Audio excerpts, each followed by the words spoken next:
What is up, guys? Tuber Tutorials here, and I am back with a Photoshop tutorial video. I haven't made a Photoshop tutorial video in a long time, but I still am making those, if you were wondering.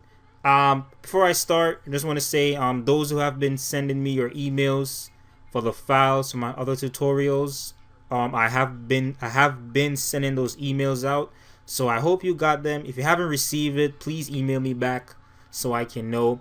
But if you send me an email, expect to receive the files within 24 hours. Don't expect to receive it immediately. If I'm at my computer when I receive your email, then obviously you get it immediately. If not, which will be the case most times, you will get it, by the end of the day or throughout the day. So just be patient and you'll get the files. Okay, so with that being said, today's video we're going to talk about coloring in Photoshop, but not your regular coloring like your regular paintbrush or your whatever things use to color. I'm going to show you how to color using your curves adjustment tool and your level adjustment tool. Now, before we get into this, the three things that you need to know about coloring or picture or even photography, well, most photography in general, is there's three basic colors. There's red, green, and blue. Those three colors are in every single thing. Everything in life, everything in this world comprise of those three main colors: red, green, and blue. Typical RGB. Now, those three colors, when it comes to pictures, photography, and Photoshop, those three colors have a opposite. So the opposite of red is cyan, the opposite, which is kind of a greenish color.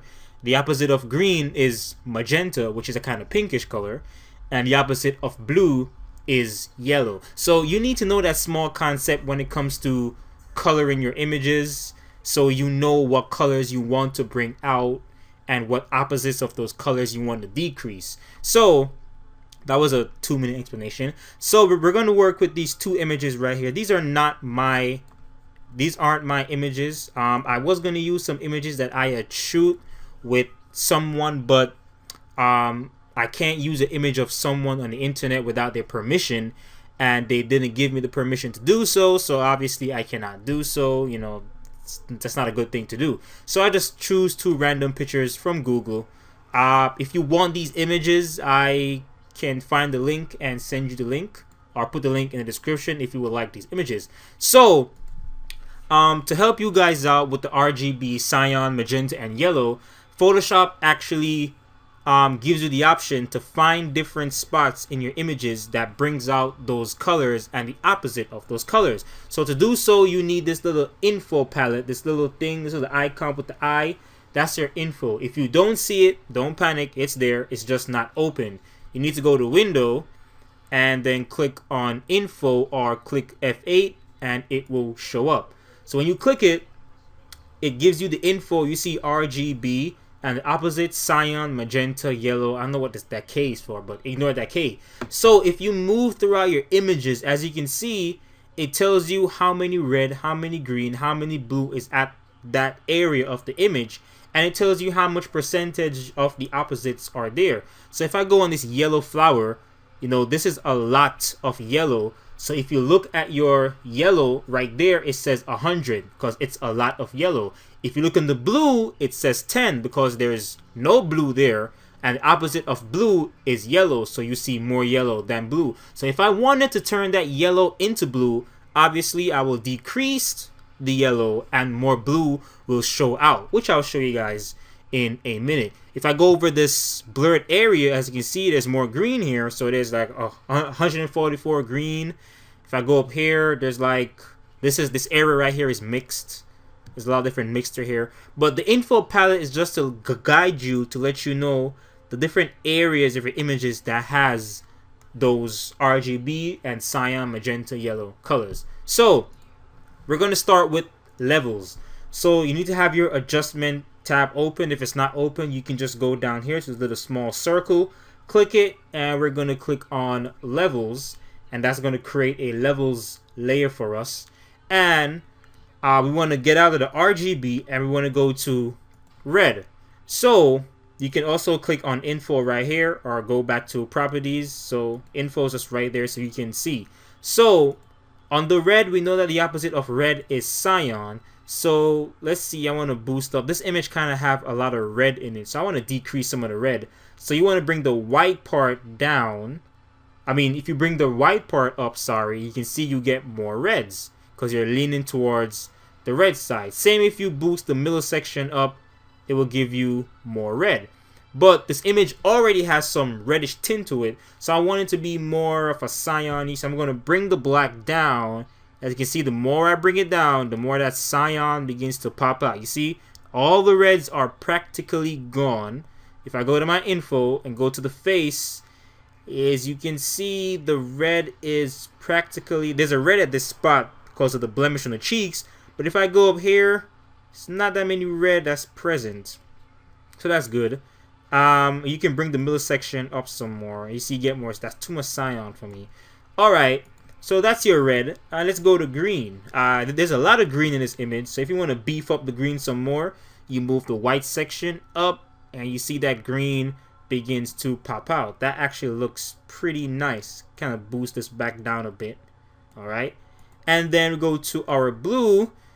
Since we have a yellow flower here, we don't want to decrease that yellow because obviously when I look in this image, what attracts me the most is that big yellow flower. So I want that to hit the person's eye when they look at this image. It's not my image. So I want to buff out that yellow some more. So what I do, I decrease the blue. As you can see, the more I decrease it, the more the image begins to look a little yellowy. You can put it down some more. Alright, and then if you're not satisfied, I think there's too much green in here, so you can go ahead and just go back to the green. I kind of boost the green up, so more magenta. Can come and boost it down. As you can see now, the green slightly decreases. And you can go ahead and play around with the red. Just kind of take out some of that red right there. So that looks pretty nice. And again, if you want to just do them all in one, you can just go back to your typical RGB, and that will just, you know, decrease and increase everything. I think I'm going to boost it up some more. That looks perfect. So that is basically how you color your RGB and your cyan, magenta, and yellows using your levels. So if I turn off this layer, that's how the regular image was. Pretty reddish, a lot of red there. And the yellow wasn't that beefy, so to speak. Beefy, weird word to say.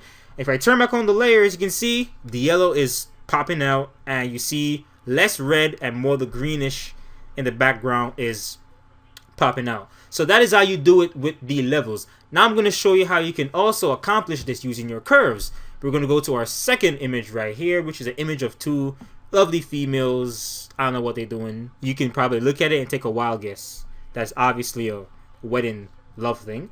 But anyway, make sure you have your layer unlocked. Double click that and it's unlocked. And we're going to go back to this little small circle here, or you can go to your adjustments, either one.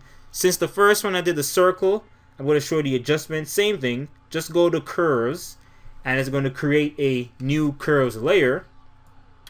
And I'm going to show you how you accomplish this using your curves. So your curves is the same thing as your levels. You have the red, green, and the blue. So this image has more of a bluish yellowy tint than the previous image. So we can choose to increase those blues or increase those yellows or decrease them for their opposites.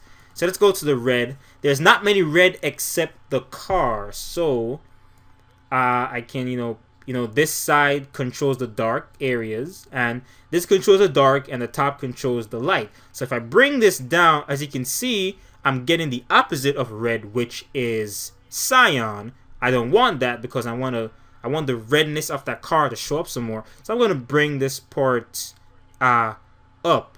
Now, there's two ways with the curves. I'm going to show you this way and then the other way. This is the overall way that will change the overall look of the image. But there's another way with your curves that you can change only specific area of the image. So with this way that I'm doing right now is just increasing the overall image. I can bring this up and I can bring this area down, make a small S, As you can see, it gets a little reddish, a little vintage kind of tint. That actually looks perfect.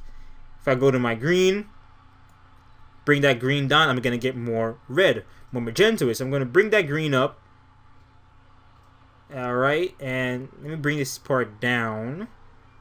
Alright, that looks perfect. And you can go to my blue. I can bring the blue up. And I can bring this part down. And you see, I get a good vintage. This is a good, I mean, this was not the look I was trying to get, but this looks pretty nice. It's like a good vintage look. Let's show you the before and after. That's what it looked like before. And look how you drastically changed that. That looks like a cool vintage old school image. I actually love this. Not going to change. That's actually good. Now this is how you do the overall colors with the curves. Now I'm going to show you how to do it with specific sections. So I'm going to go ahead and make another curves adjustment and disable my first one. I'm going to go to my red. Now if you look at the left, you see this little finger icon right here. You click that and you can pinpoint different areas on your image to increase. So let's see, I want the red on this card increase some more. You click on it and this will actually pinpoint the spot where that section is, and you can go ahead and increase that red. See, if I click different areas right there, it's actually beefing out the red. You may not see because this card is actually red. Just as if I go to green and I click on red, it's gonna try and bring out the green more. If I click on any other area, as you can see, I just click on this area, so it brings out the green in that area. I actually don't like that. Go ahead and undo that. If I click on the dress, it's not gonna do much to the dress because it's white. If I click on the grass area, as you can see, the more you click, the more you get these dots. You can choose to edit these little dots. So the more areas you click, that is the dot that you're going to edit, if that makes sense. So if I go back to my red, if I want the sky here to be red, I click it, it creates a dot. If I go to the dot, see right there, it's going to beef out the red and the sky is going to be more red. I hope you guys understand it. I prefer to use the other way than this, but this way, if you want to pinpoint certain sections, let me go to the blue. Let me click on this little mountain right here. It's kind of blue. And you can bring that up, and you can see that background, the mountain gets a little bit bluey. This actually looks pretty nice. So again, let me show you the before and after. That's before, and that's how it looked. And let's combine the both of them and see what happens. That looks pretty.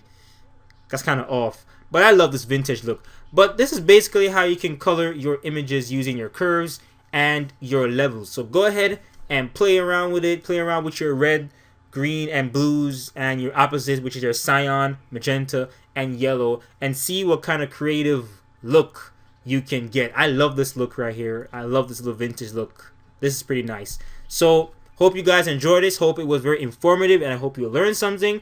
Be sure to comment below, like the video, and of course subscribe. And I will see you next time. Tuber Tutorials. Peace out.